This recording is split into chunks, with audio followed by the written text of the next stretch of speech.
ఇక పెట్రోల్ బంకుల ముందు పెద్ద క్యూలు, జంక్షన్లలో ట్రాఫిక్ జామ్లు. కశ్మీర్లో మళ్లీ సాధారణ పరిస్థితులు ఏర్పడుతున్నాయి. 79 రోజుల తర్వాత అక్కడి రోడ్లన్నీ వాహనాలతో కిటకిటలాడాయి. కర్ఫ్యూ ఎత్తేయడంతో మార్కెట్లలో సందడి కనిపిస్తోంది. హిజ్బుల్ ముజాహిద్దీన్ టెర్రరిస్ట్ బుర్హాన్ వానీ ఎన్కౌంటర్ తర్వాత చాలా రోజులకు మళ్లీ కాశ్మీర్ లో పరిస్థితులు సాధారణ స్థాయికి చేరుకుంటున్నాయి. 79 రోజుల కర్ఫ్యూ తర్వాత లోకల్ మార్కెట్లలో మునుపటి రద్దీ కనిపిస్తోంది. పెట్రోల్ కోసం బంకుల ముందు క్యూ కట్టిన జనం, నిత్యావసరాల కోసం వచ్చిన వారితో నిండిన మార్కెట్లు, ఇలా కాశ్మీర్ లోయ ఇప్పుడు కుదుట పడింది.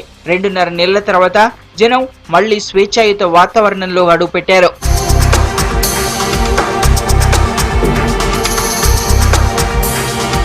కర్ఫ్యూను ఎత్తివేసినా ప్రజలు గుమిగూడకుండా పోలీసులు ఆంక్షలు విధించారు. దీంతో గుంపులుగా కాకుండా ఒకరిద్దరుగా బయటకు వెళ్తున్నారు కశ్మీరీలు.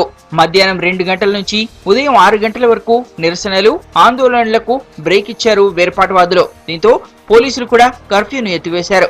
సాయంత్రం 6 గంటల నుంచి ఉదయం 6 గంటల వరకు దుకాణాలు తెరుచుకునేందుకు అనుమతించారు.